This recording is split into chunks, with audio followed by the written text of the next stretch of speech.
बात बताने से पहले बीच में एक विषय पहले कह देता हूं कि जो पहले 3 करोड़ लोग हैं, राउंड फर्स्ट और राउंड सेकंड के, एक प्रकार से हमारा इन हाउस व्यवस्था है। हमारी अपनी व्यवस्था से जुड़े हुए लोग हैं, इस काम से पिछले 1 साल से लगे हुए लोग हैं। हमें पब्लिक अवेयरनेस वगैरह करते ही रहना पड़ेगा, लेकिन मैक्सिमम जो पब्लिक अवेयरनेस है ये पहला और दूसरा राउंड पूरा होने के बाद जरूरी हो जाएगा, जबकि हम 3 करोड़ पूरा कर लेंगे। दूसरा विषय आएगा, ये मेरा व्यक्तिगत सुझाव है, इसको अन्यथा न ले कोई। पहला फ्रंटलाइन वर्कर्स है, कोरोना वॉरियर्स है, सेकंड फ्रंटलाइन वर्कर्स है। हम जो जनप्रतिनिधि हैं वो इस कैटेगरी में नहीं। We're going to quickly go back to Arun and get a quick perspective as Prime Minister is interacting with the chief ministers to take stock of the situation. Arun, if you can hear me, basically it's a stock taking ahead of 16th of January, the date when the world will be looking at India. And I think Arun is going to be with us. Meanwhile, we once again will try and once again go back to the visuals where Prime Minister right now as we speak and giving his remarks post he had a very extensive and comprehensive interaction with the chief ministers across the country ahead of the January 16th, which happens to be one of the very important, rather historic day. This is the day when we're looking at a massive rollout exercise, when the world is looking at India, one of the largest vaccine rollout exercise under the able leadership of Prime Minister Narendra Modi, which is going to be carried out on 16th of January across the country. And today, a while back, corona की made in India vaccine और दुनिया के सबसे बड़े टीकाकरण अभियान, इस विषय में अभी विस्तार से हमारी चर्चा हुई। प्रेजेंटेशन में भी काफी चीजें डिटेल बताई गई है और हमारे राज्यों के डिस्ट्रिक्ट लेवल के अधिकारियों तक बहुत विस्तार से इसकी चर्चा हुई है। और इस दरमियान कुछ राज्यों से अच्छे सुझाव भी मिले हैं। केंद्र और राज्यों के बीच इस संवाद और सहयोग ने कोरोना से लड़ाई में बहुत बड़ी भूमिका निभाई है। एक प्रकार से फेडरलिज्म का उत्तम उदाहरण इस सारी लड़ाई में हम लोगों ने प्रस्तुत किया है। साथियों, आज हमारे देश के पूर्व प्रधानमंत्री स्वर्गीय लाल बहादुर शास्त्री जी की पुण्यतिथि भी है। मैं उन्हें अपनी भावभीनी श्रद्धांजलि अर्पित करता हूं। 1965 में शास्त्री जी ने एडमिनिस्ट्रेटिव सर्विस की एक कॉन्फ्रेंस में एक महत्वपूर्ण बात कही थी, जिसका जिक्र मैं यहां आपके सामने करना चाहता हूं। उन्होंने कहा था कि the basic idea of governance as I see it is to hold the society together so that it can develop and march towards certain goals. The task of the government is to facilitate this evolution, this process. मुझे संतोष है कि corona के इस संकट काल में हम सभी ने एकजुट होकर काम किया। जो सीख लाल बहादुर शास्त्री जी ने दी थी, उसी पर चलने का हम सबने प्रयास किया। और इस दरमियान संवेदनशीलता के साथ त्वरित फैसले भी किए गए, जरूरी संसाधन भी जुटाए गए और देश की जनता को निरंतर हम लगातार जागरूक भी करते रहे।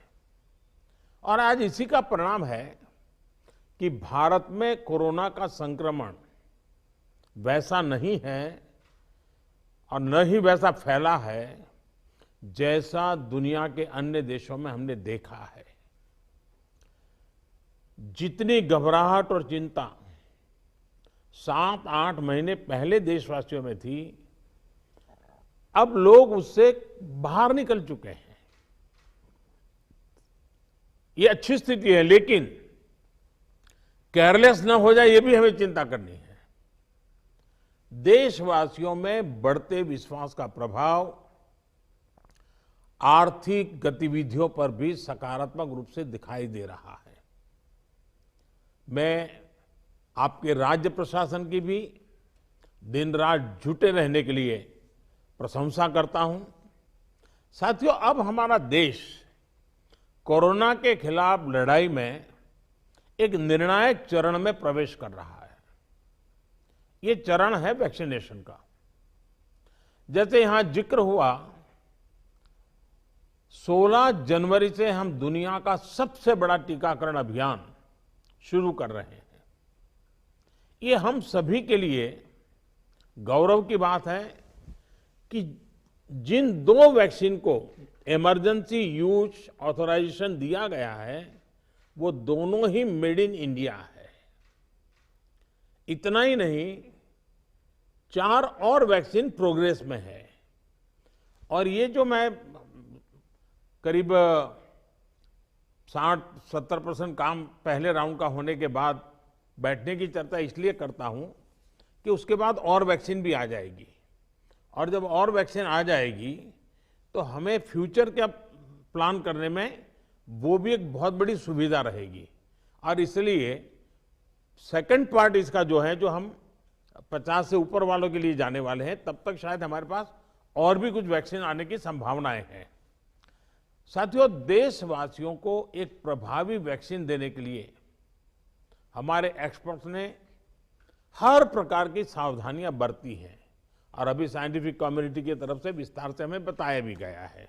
और आपको मालूम होगा, मैं इस विषय में जब भी मुख्यमंत्रियों के साथ बात हुई, मैंने हमेशा एक ही जवाब दिया था कि इस विषय में हम जो भी निर्णय करना होगा वो साइंटिफिक कम्युनिटी जो कहेगी वो ही हम करेंगे। साइंटिफिक कम्युनिटी को ही हम फाइनल वर्ड मानेंगे, और हम उसी प्रकार चलते रहे हैं। कई लोग कहते थे, देखिए दुनिया में वैक्सीन आ गई, भारत क्या कर रहा है, भारत सो रहा है, इतने लाख हो गया, इतना हो गया, भारत कुछ, ऐसी भी चिल्लाहट हुई। लेकिन फिर भी हमारा मत था कि ये साइंटिफिक कम्युनिटी और जो इसके लिए जिम्मेवार लोग हैं उनकी तरफ से जब आएगा तभी हमारे लिए उचित होगा, और हम उसी दिशा में चले हैं। बड़ी बात जो मैं दोहराना चाहता हूं कि हमारी दोनों वैक्सीन्स दुनिया की दूसरी वैक्सीन से ज्यादा कॉस्ट इफेक्टिव है। हम कल्पना कर सकते हैं, अगर भारत को कोरोना टीकाकरण के लिए विदेशी वैक्सीन पर पूरी तरह निर्भर रहना पड़ता तो हमारे क्या हालत होते, कितनी बड़ी मुश्किल होती, हम उसका अंदाज लगा सकते हैं। ये वैक्सीन भारत की स्थितियां और परिस्थितियों को देखते हुए निर्मित की गई है। भारत के टीकाकरण का जो अनुभव है, जो दूर सुदूर क्षेत्रों तक पहुंचने की व्यवस्थाएं हैं, वो कोरोना वैक्सीनेशन कार्यक्रम में बहुत उपयोगी सिद्ध होने वाली है। साथियों, आप सभी राज्यों के साथ सलाह मशवरा करके ही ये तय किया गया है कि टीकाकरण अभियान की शुरुआत में किसे प्राथमिकता दी जाएगी। हमारी कोशिश सबसे पहले उन लोगों तक कोरोना वैक्सीन पहुंचाने की है जो देशवासियों की स्वास्थ्य सुरक्षा में जुटे हुए हैं, जो हमारे हेल्थ वर्कर्स हैं, सरकारी हो या प्राइवेट, पहले उनको टीका लगाया जाएगा। इसके साथ साथ हमारे जो सफाई कर्मचारी हैं, दूसरे फ्रंटलाइन वर्कर्स हैं, सैन्य बल है, पुलिस और केंद्रीय बल हैं, होमगार्ड है, डिजास्टर मैनेजमेंट वॉलेंटियर समेत तमाम सिविल डिफेंस के जवान हैं, कंटेनमेंट और सर्वेलेंस से जुड़े रेवेन्यू कर्मचारी हैं, ऐसे साथियों को भी पहले चरणों में टीका लगाया जा रहा है। देश के अलग अलग राज्यों के हेल्थ वर्कर्स, फ्रंटलाइन वर्कर्स की संख्या देखें तो एक करीब 3 करोड़ होती है। ये तय किया गया है कि पहले चरण में इन 3 करोड़ लोगों को वैक्सीन देने के लिए जो खर्च होगा वो राज्य सरकारों को वहन नहीं करना है, भारत सरकार इसको वहन करेगी। साथियों, वैक्सीनेशन के दूसरे चरण में, वैसे एक प्रकार से वो तीसरा चरण हो जाएगा, लेकिन हम अगर इन 3 करोड़ को एक माने तो दूसरा चरण 50 वर्ष से ऊपर के सभी लोगों को और 50 वर्ष से नीचे के उन बीमार लोगों को जिनको संक्रमण का सबसे ज्यादा खतरा है, उनको टीका लगाया जाएगा। आप सभी परिचित हैं कि बीते कुछ हफ्तों में जरूरी इंफ्रास्ट्रक्चर से लेकर लॉजिस्टिक तक की तैयारियां सभी राज्यों और केंद्र शासित प्रदेशों के साथ विचार विमर्श करके, लगातार मीटिंगें करके, मॉड्यूल्स बना करके इसको पूरा किया गया है। देश के लगभग हर जिले में ड्राई रन्स भी पूरे हो चुके हैं। इतने बड़े देश में सभी जिलों में ड्राई रन्स हो जाना, ये भी अपने आप में हमारी काफी बड़ी कैपेबिलिटी को दिखाता है। हमारी जो नई तैयारियां हैं, जो कोविड के एसओपीज हैं, उनको अब हमें अपने पुराने अनुभवों के साथ जोड़ना है। भारत में पहले से ही अनेक यूनिवर्सल इम्यूनाइजेशन प्रोग्राम ऑलरेडी चल रहे हैं, हमारे लोग बड़ी सफलतापूर्वक कर भी रहे हैं। मिशंस रूबेला जैसी बीमारियों के खिलाफ भी व्यापक कैंपेन हम लोग चला चुके हैं। दुनिया के सबसे बड़े चुनाव और देश के कोने कोने तक पहुंचकर मतदान की सुविधा देने का भी हमारे पास एक बहुत ही अच्छा अनुभव है। इसके लिए जो बूथ स्तर की रणनीति हम बनाते हैं, उसी को हमें यहां भी प्रयोग में लाना है।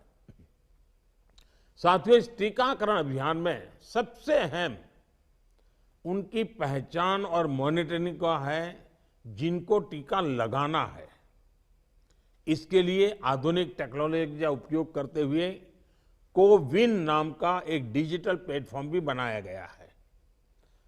आधार की मदद से लाभार्थियों की पहचान भी की जाएगी और उनको दूसरी डोज समय पर मिले, ये भी सुनिश्चित किया जाएगा।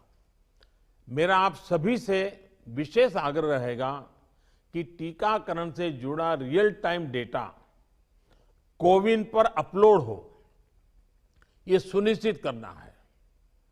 इससे जरा सी चूक भी इस मिशन को नुकसान पहुंच सकता है।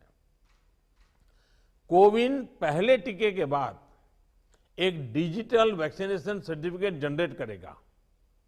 लाभार्थी को यह सर्टिफिकेट टीका लगाने के बाद डिजिटली तुरंत देना जरूरी है, ताकि उसे सर्टिफिकेट लेने के लिए फिर ना आना पड़े।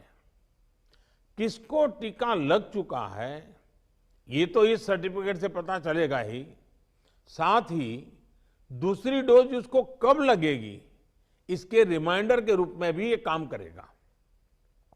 दूसरी डोज के बाद फाइनल सर्टिफिकेट दिया जाएगा। साथियों, भारत जो करने वाला है, उसे दुनिया के अनेक देश फिर फॉलो करेंगे।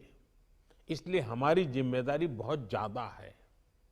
एक और अहम तथ्य है जिसका हमें ध्यान रखना है। दुनिया के 50 देशों में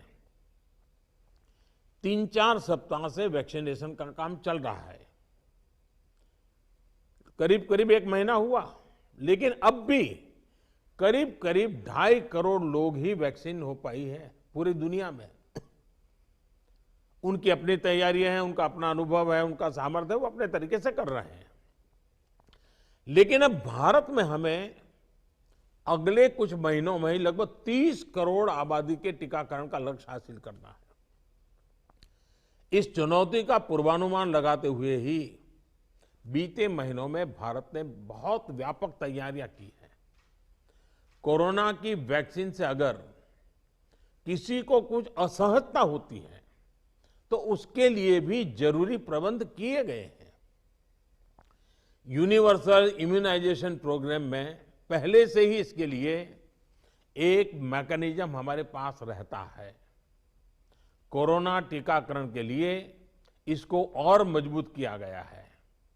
साथियों, वैक्सीन और टीकाकरण की इन बातों के बीच हमें ये भी याद रखना है कि कोविड से जुड़े जो प्रोटोकॉल हम फॉलो करते आ रहे हैं, उनको इस पूरी प्रक्रिया के दरमियान भी बनाए रखना है। थोड़ा सा भी लूजनेस नुकसान कर सकता है। और यही नहीं, जिनको टीका लगाया जा रहा है वो भी संक्रमण को रोकने के लिए जो सावधानियां हम लेते रहे हैं उनको फॉलो करते रहे। ये सुनिश्चित करना ही होगा। एक और बात जिस पर हमें बहुत गंभीरता से काम करना है, हर राज्य, हर केंद्र शासित प्रदेश को ये सुनिश्चित करना होगा कि अफवाहों पर, वैक्सीन से जुड़े अपप्रचार को कोई हवा न मिले। इफ्स और बट्स से बात नहीं होनी चाहिए। देश और दुनिया के अनेक स्वार्थी तत्व हमारे इस अभियान में रुकावट डालने की कोशिश कर सकते हैं। कॉरपोरेट कंपटीशन भी इसमें आ सकती है, कंट्री का प्राइड के नाम से भी आ सकता है, बहुत सी चीजें हो सकती हैं। ऐसी हर कोशिश को देश के हर नागरिक तक सही जानकारी पहुंचाकर हमें नाकाम करना है। इसके लिए हमें धार्मिक और सामाजिक संस्थाओं, NYK हो, NSS हो, सेल्फ हेल्प ग्रुप्स हो, प्रोफेशनल बॉडीज हो, रोटरी, लायंस क्लब जैसे संस्थाएं हो, रेड क्रॉस जैसी संस्थाएं हो, इन सबको हमने साथ जोड़ना है। जो हमारी रूटीन स्वास्थ्य सेवा है, जो दूसरे टीकाकरण अभियान, वो भी ठीक से चलते रहें, इसका भी हमने ध्यान रखना है।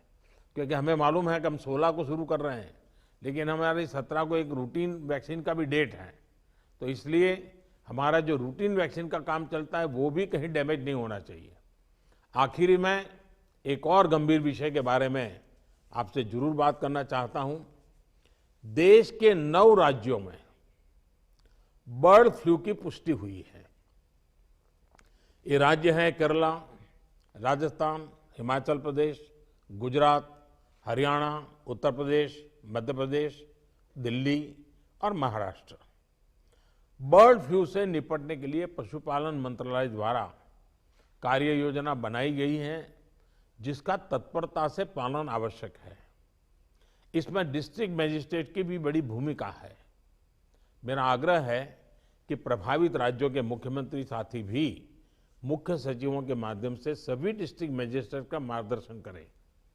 जिन राज्यों में अभी बर्ड फ्लू नहीं पहुंचा है, वहां की राज्य सरकारों को भी पूरी तरह सतर्क रहना होगा।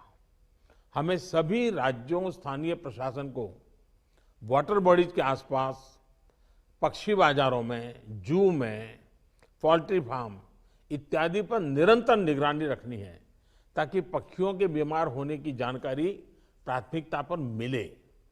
बर्ड फ्लू की जांच के लिए जो लेबोरेटरीज हैं, वहां समय पर सैंपल भेजने सही स्थिति का जल्दी पता लगेगा और स्थानीय प्रशासन भी उतनी ही तेजी से कार्रवाई कर पाएगा। वन विभाग हो, स्वास्थ्य विभाग, पशुपालन विभाग के बीच जितना अधिक कोऑर्डिनेशन होगा, उतनी ही तेजी से हम बर्ड फ्लू के नियंत्रण में सफल होंगे। बर्ड फ्लू को लेकर लोगों में अफवाहें न फैलें, इसे भी हमें देखना होगा। मुझे पूरा विश्वास है कि हमारे एकजुट प्रयास हर चुनौती से देश को बाहर निकालेगा। मैं फिर एक बार आप सबका बहुत आभारी हूं और 60% काम होने के बाद हम दोबारा एक बार बैठ करके रिव्यू करेंगे।